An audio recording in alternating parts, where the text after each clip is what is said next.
The original Pokemon Red, Green, and Blue sold over 31 million copies when they came out in the mid to late 1990s. They're still the best-selling games in the series. That's how well they did at retail. After seeing success like that, it'd be silly not to release a sequel. A sequel could also allow for some mechanics to get updated, fix how moves like Wrap work, make the Ghost type less useless, make the Freeze status condition less busted, you get the idea. Near the end of 1999, Pokemon Gold and Silver released in Japan, making its way stateside the following year. Along with their enhanced third version, Pokemon Crystal, and the remakes Pokemon Heart Gold and Soul Silver, the second generation of Pokemon has cemented itself as a fan favorite, even to this day. While all of the mainline Pokemon games are fun, when you take a step back and look at various parts of the game design in Gold, Silver, and Crystal, there are a number of elements that range from questionable to baffling. Some of these elements are pretty commonly talked about, while others I don't see brought up that much. So I wanted to take some time to discuss these aspects, and maybe even how they could be fixed. The Johto region is the setting for the second generation of Pokemon games, based off the Kansai region of Japan. Despite not having played these games until later in my childhood, Johto is very nostalgic for me. This stretch from Route 34 all the way up to Ecruteak, then west towards Olivine, is oddly memorable to me. Unfortunately, Ecruteak is home to the biggest flaw with the Johto region's design. Once you defeat Morty and get the Surf HM, you're able to head to the west or to the east. Game Freak did this pretty deliberately, because regardless of which direction you go, the trainers and wild Pokemon are the same level. The problem is that you have to go down both paths to finish the game, and the trainers and wild Pokemon in these areas remain the same levels. One path doesn't get an increase in levels after finishing the other path or anything like that. Considering both the west and east paths end with a gym leader whose levels go up to the low to mid-30s, it's incredibly jarring going from them to a random trainer who has level 16 Pokemon. Heck, the 7th gym leader has lower leveled Pokemon than the 6th gym leader. Here's the other thing too. While enemy trainers have low levels for the second of the branching paths that Ecruteak offers, trainers don't get as much of a boost in levels as you might expect after finishing both paths. Once you get your 7th gym badge, your next objective is to go to the Goldenrod Radio Tower. Most of the trainers here have Pokemon whose levels are in the low to mid-20s, although the Rocket executives do get into the low to mid-30s. If you take care of the gyms in sequential order, you go from Jasmine, whose ace is level 35, to Price, whose ace is level 31, to a Rocket executive, whose ace is level 35. This is a big stretch of the game, too, and this is what the level curve looks like? I understand the thought process behind the whole split paths thing was most likely Game Freak wanting to provide options while not making either path feel overwhelming, but it was executed pretty poorly. I feel like a better idea would have been have the path westward to Olivine and Cianwood stay the same, but then on the path east to Mahogany, put in an unavoidable trainer battle early in the route who has Pokemon that are level 21 or 22. This would be a lower level than Morty, the gym leader you had to defeat to get to this point, so it's not punishing. At the same time, if players explore and fight a trainer to the west, they'll see the levels are lower and realize, oh, maybe I'm intended to go this way first. But if they want to, they can still go towards Mahogany and do that first. If players go towards Olivine first, then when they have to go to Mahogany later, the enemies won't be as low of a level as they are now, making them slightly more worthwhile encounters. And here's the cool part too. If we boost the levels of all of the other trainers in this stretch of the game, plus the radio tower, then we might have a chance at getting Price's levels to match or surpass Jasmine's, along with that final Rocket executive being a bit more threatening. Heck, we could probably get away with weakening Jasmine's Steelix a level or two. You could always evolve her second Magnemite to a Magneton if you really wanted to make up for weakening her Steelix. But I'm getting a little off track here. The main takeaway from this should be that, while the concept of non-linearity is nice, the way Game Freak executed that concept resulted in trainers jumping around in levels, rather than consistently increasing over time. This also means that you, the player, earn less experience, particularly in the second half of Johto. The last time I played through Crystal, I used a team of Golem, Alakazam, Feraligatr, and Fearow, specifically the Spearow that's given to you named Kenya. Kenya has a different OT, so it got 50% more experience than everyone else. Pictured here is my team right before challenging the Elite Four, an Elite Four where the champion goes up to level 50. This level gap isn't the worst, but it's quite jarring considering the stretch of the game from Cianwood to getting through Ice Path barely had any non-boss trainers with a Pokemon above the level of the 4th gym leader's highest leveled Pokemon. This did get me wondering though, if I barely got into the low 40s with 4 Pokemon, technically more like 3.5 if you consider that my Fearow had a different OT and therefore earned more experience, how low could my levels be if I had a full team of 6, all with my OT? So, I went ahead and played through Gold, good excuse to get footage for this video, and holy crap, about 5 to 6 levels lower than my Crystal team. I tried using Hitmontop and even holding the experience share since the moment I got it, which, mind you, I got it as soon as you're able to. It didn't have enough time to catch up to the rest of my team. I did manage to get through the Elite Four at these levels, but it definitely wasn't pretty. There's a lot more I could mention, like the gap between Chuck and Jasmine's levels, despite there being literally 0 new trainers to fight between them, but I think we get the idea. Instead, let's talk about everyone's favorite Pokemon, the pre-evolution to Magcargo. Like any new Pokemon game, Gold and Silver introduced a bunch of new Pokemon, 100 of them to be precise. I love several of these Pokemon, from powerful ones like Heracross, Porygon 2, and Scizor, to cuter designs like the starters, Lantern, Mareep, and, of course, Furret. Unfortunately, Game Freak committed 2 significant errors in regards to these new Pokemon. First, they kind of suck. If you take the base stat totals of every fully evolved Pokemon introduced in Gold and Silver and compare it to every fully evolved Pokemon from Gen 1, the Gen 2 Pokemon have a BST of 10 less on average compared to the Gen 1 Pokemon. If we remove legendary Pokemon from both generations, then that 10 BST difference jumps all the way to 17.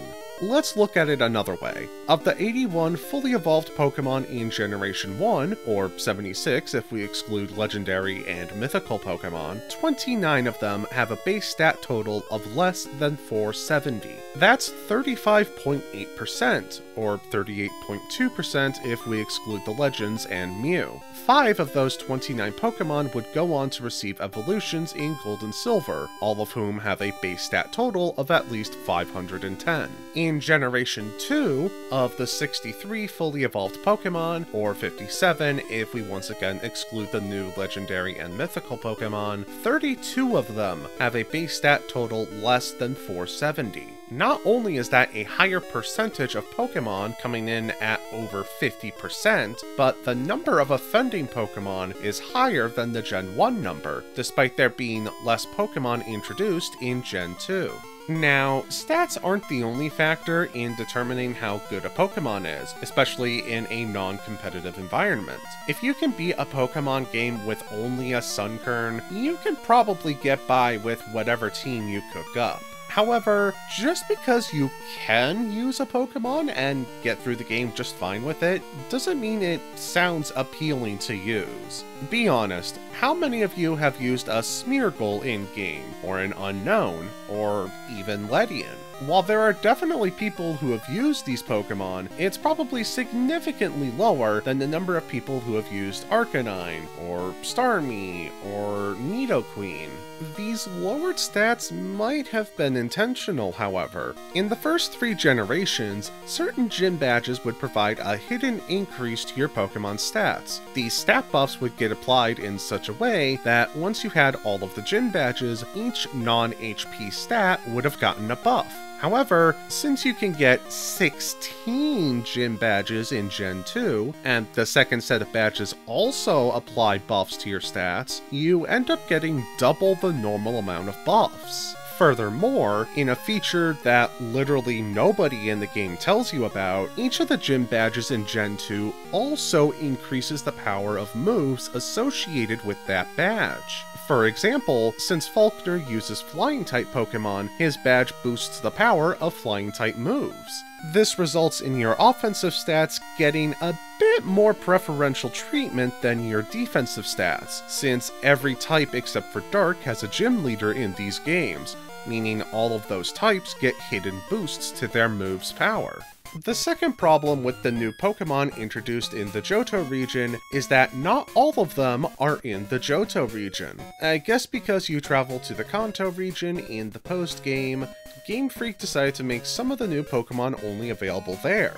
While some of them are pretty good, like Houndoom and Tyranitar, some of the other new Pokemon found only in Kanto are Magcargo and Murkrow.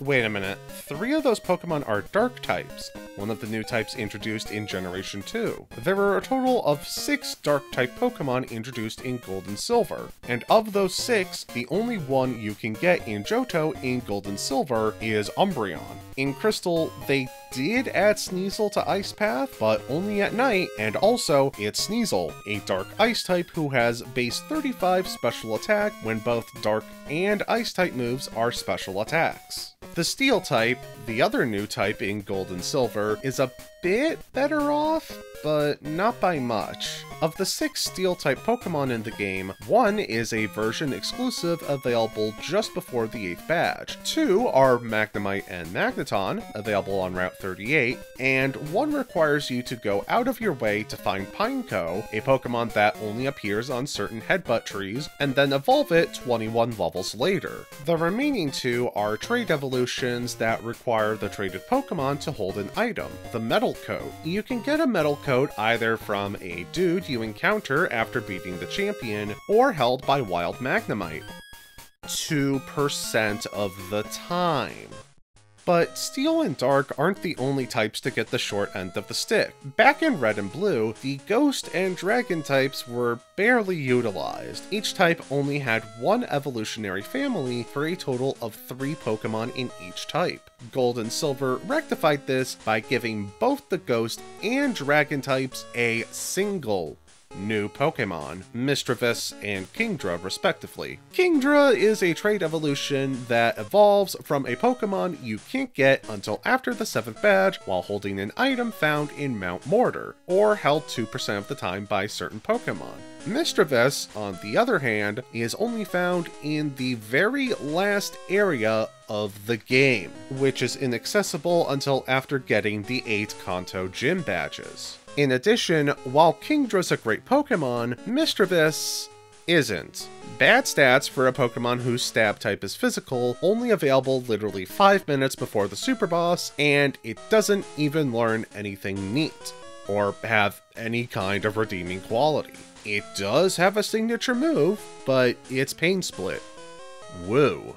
So, to recap, most of the new Pokemon have underwhelming stats, more than in Red and Blue, and some of the new Pokemon aren't available for the player to catch until arriving in the Kanto region, including most of the Pokemon that have the 2 new types introduced in Gold and Silver. Speaking of the Kanto region, I've brought it up a couple of times already, usually in a negative sense. I think it's important to take a minute to explain why, because on paper, this absolutely shouldn't be a negative. Having more content should be a good thing, right?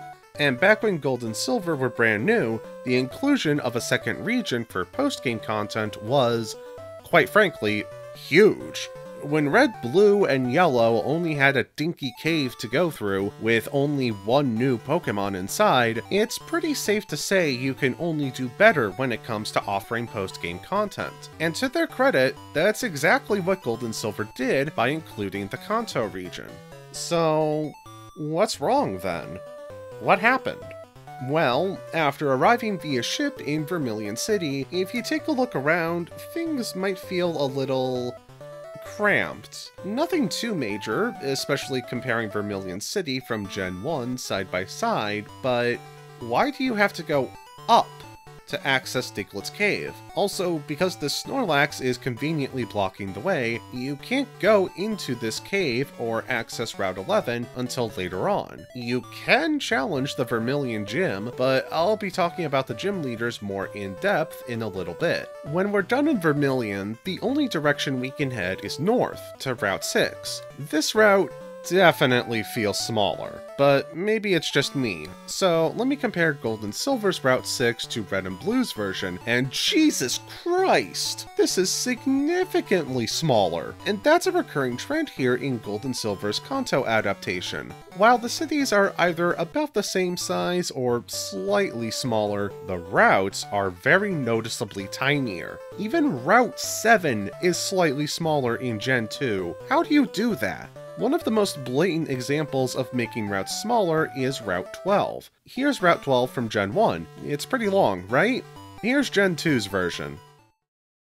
Route 2 is another one that deserves mention, because it's home to Viridian Forest. Well, at least in Gen 1 it is. There's something that looks like Viridian Forest on Route 2 in Gold and Silver, but it's ridiculously neutered. It's not just Viridian Forest either. The Safari Zone, Mount Moon, Cerulean Cave, all either inaccessible or drastically reduced in size. Cinnabar Island got destroyed by a volcanic eruption, destroying the Pokemon Mansion. The Pewter Museum is closed. There's a lot of stuff missing here. While this is still post-game content, more than Gen 1 had to offer, it's definitely a bit disappointing by how much was removed or shrunken. And just to be thorough here, if there's anyone thinking, but Satoru Iwata wrote a special compression code so Kanto could fit on the cartridge, I'm sorry to say, but that's incorrect. Did You Know Gaming has a great video that, in part, covers this, but basically,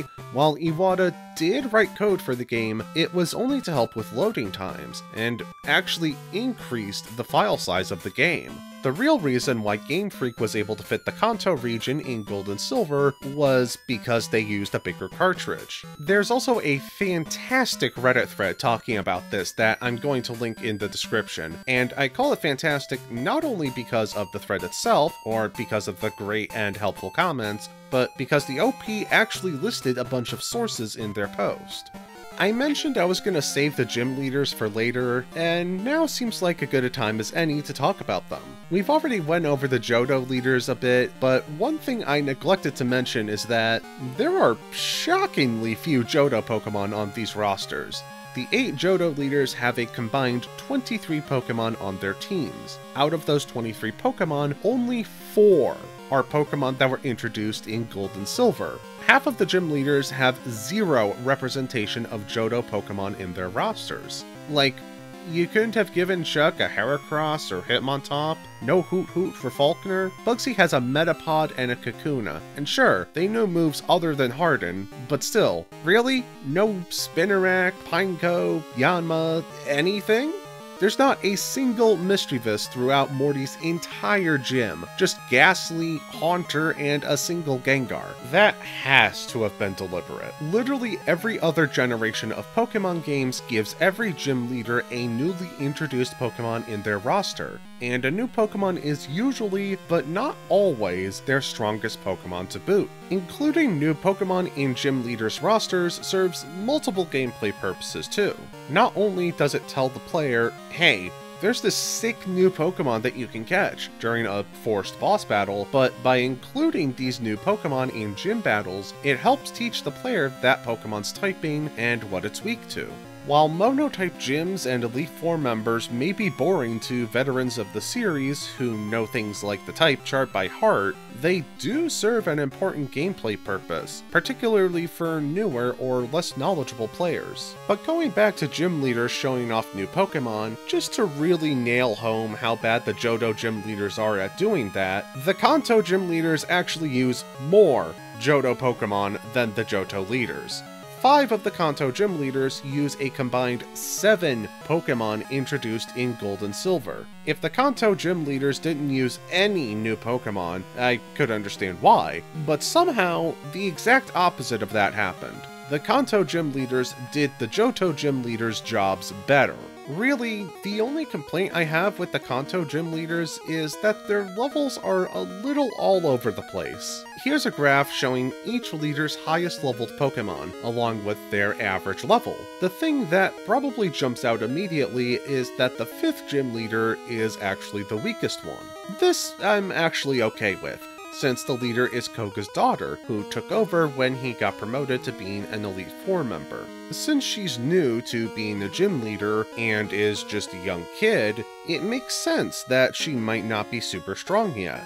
Would I have liked it more if she was on par with the other leaders? Yes. Would I have made a big deal if she was as strong as the other leaders despite her age and inexperience? No, I wouldn't have. But in this particular scenario, I can let it slide. I think what's more interesting to talk about, however, is that only 2 gym leaders match or surpass the champion's highest leveled Pokemon. You know, the trainer we had to defeat to even get to the Kanto region. The first gym leader you're likely to fight is Lieutenant Surge, whose Pokemon range from level 40 to level 46. I'm not gonna say that Surge has to have a Pokemon above level 50, especially since you're probably still playing catch-up from Johto's absurd level curve. Plus, you could also argue it makes sense from a lore perspective. Of course none of the Kanto gym leaders, except for maybe Blue, are gonna be stronger than the champion. But hey, at least Game Freak has a chance to offer a better level curve with the Kanto gym leaders than they did with the Johto ones. How did they do? Well, I think the intended way to progress through Kanto, despite it being fairly non-linear, is to go in this counterclockwise spiral pattern. So the next gym leader would be Sabrina, then Erica, Janine, Misty, Brock, Blaine, and then Blue last. Here's the graph from before, but this time the gym leaders are arranged in the order previously mentioned. What the hell's going on here? This isn't how a level curve should look at all. How do we get a wonky level curve in both regions? One other interesting bit is that, ignoring Janine, Brock is the weakest of the Kanto gym leaders, despite him being the 6th one you're likely to face. If you're thinking, oh, cause he's the first one you fought in Red and Blue, okay, I get it, then why is Misty the 3rd strongest leader behind Blaine and Blue? Shouldn't she be only 1 step above Brock instead of 4? Oh yeah, they replaced Giovanni with Blue as Viridian's gym leader. This is a really neat thing, especially since you fight Red after defeating all of the Kanto gym leaders. It means you get to face both the protagonist of the previous game plus his rival. It's not something you really see Pokemon games do anymore. Red and Blue made appearances in Alola and the Pokemon World Tournament in Unova, but to this day, there's no other player character from a previous game that you've been able to battle.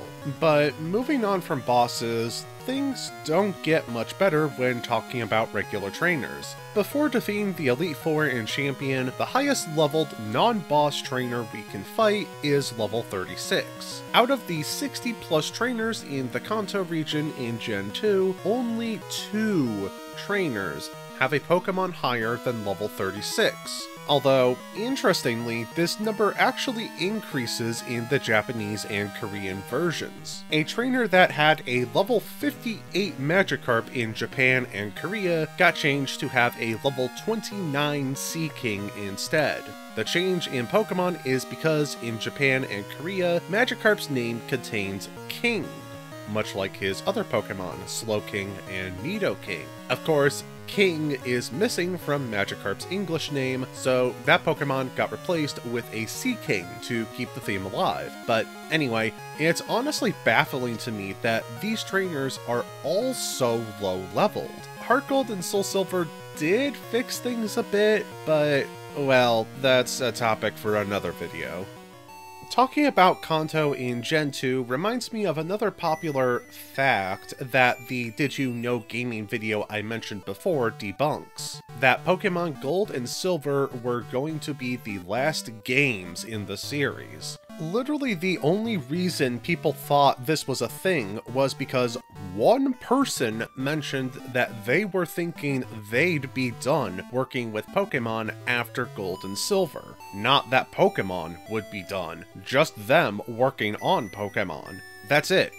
People just misunderstood. Of course, some people correctly interpreted what was meant, but enough people, particularly game journalists who published articles that helped to spread this misinformation, interpreted this statement incorrectly, thus making this rumor seem much more legitimate and true than it really was. I don't want to act all high and mighty when I've made mistakes myself. For example, I erroneously stated a glitch that was newly discovered at the time also occurred in Pokemon XD, when in reality it didn't. That's my bad, and I corrected myself not only in a pinned comment on that video, but then I also added in a verbal correction when I included that video in a compilation. In other words, I realized I made a mistake, and did about as much as I could in regards to correcting said mistake. These articles talking about Gold and Silver originally being the last Pokemon games, or Satoru Iwata miraculously freeing up space on the cartridge to allow the Kanto region to fit, are still online, with no disclaimer or edit anywhere saying that this stuff turned out to be false. This is really disappointing to see, because this is how misinformation spreads, especially when these sites and journalists are seen as trustworthy news sources. But getting back on track, we've gone over a lot of big things so far. Poor level curve and gym leaders, the new Pokemon are weaker and harder to get, but there are a number of smaller things that I wanted to go over too, starting with these doofuses. The legendary beasts are the first implementation of roamer Pokemon. They hop from route to route, and if you're lucky enough to be on the same route as them and find them in the tall grass, they run away on the first turn unless you use Mean Look or something. The good news is that they don't disappear forever if they run away. They just continue to roam around the region, but it does mean you typically only have one turn each encounter to either weaken it or try to catch it. Then you have to be lucky enough to encounter it again. And there's 3 of these Pokemon. Crystal did us a solid and made Suicune a static encounter, like every other legendary, but the idea of roamers would stick around until X and Y, where there was a slight variation of roaming legendaries before the concept disappeared entirely in Sun and Moon. Some of these games had up to 5 Pokemon roaming at once. It was ridiculous and a waste of time, and Gold and Silver started that trend. It's not necessarily their fault, it was Game Freak who decided to keep adding roamers in future games, but the whole thing started here. But Gold and Silver introduced plenty of good things too. One of those things is Moo Moo Milk. Use it on a Pokemon and it'll restore 100 HP for only 500 Pokédollars. That's one of the most cost-efficient healing items in the series. The games also introduced the concept of held items, letting your Pokemon hold something that can give it an additional effect during battle. A subset of hold items are berries, and Game Freak did something really neat with berries. The plain, regular berry, what we now call the AREN berry, is not only held by your starting Pokemon, but it's the first kind of berry you'll find in trees. On Route 39, you can find a farm with a sick Miltank, with the family running the farm saying the Miltank needs berries to feel better. If you feed the Miltank 7 berries, she'll be able to make milk again, which the farmer will sell to you as Moo Moo Milk. However, the farmer will only sell you Moo Moo Milk if you don't have any in your bag. That means, in order to have more than one on you at any given time, you have to make your Pokemon hold on to the Moo Moo Milk you just bought, removing it from your bag, allowing you to buy another one. Crystal does remove this restriction, letting you buy as many Moo Moo Milks as you want, although you still have to buy them one at a time. That caveat leaves me asking, why have this limitation in the first place? The game treats the ability to buy Moo Moo Milk as a secret, some kind of hidden unlockable you have to work towards, so why make it even more annoying to use the item I had to go out of my way to unlock? One other frustrating aspect about Gold and Silver is that evolution stones are shockingly scarce. In Red, Blue, and Yellow, you could buy all of the evolution stones, except for moonstones, in the Celadon department store. You can't do that in Gold, Silver, and Crystal. In fact, they aren't for sale anywhere. In Gold and Silver, you can only get one Firestone, Thunderstone, Waterstone, and Leafstone, and they're not available until well into the Kanto region. Crystal helps us a bit by providing 4 trainers we can register to our Pokegear, who each have a chance to call us and say they have a gift, which is one of the 4 aforementioned stones. That doesn't really help much, in my opinion, but I mean, it is an improvement.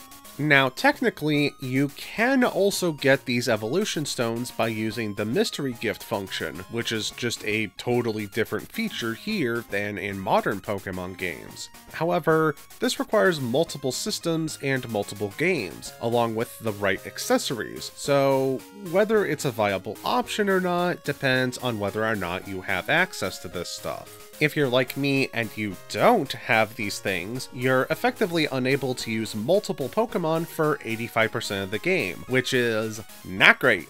Moonstones and the new to Gen 2 Sunstones are, thankfully, more common. To get a Sunstone, you just have to come in first place in the bug catching contest. Catch a Scyther or Pinsir at full health for your best odds. For Moonstones, you can find one in Tojo Falls across all games, while Crystal gives another one in the Ruins of Alph after getting Surf. Your mom can also buy you a Moonstone after saving up 15,000 Pokédollars of your money, and for a repeatable method, you can visit Mount Moon every Monday night and then use Rock Smash. Still, the decision to make the Fire, Thunder, Water, and Leaf Stones so rare is such a weird choice to me, even if the Gen 1 games sold like hotcakes and could communicate with Gen 2.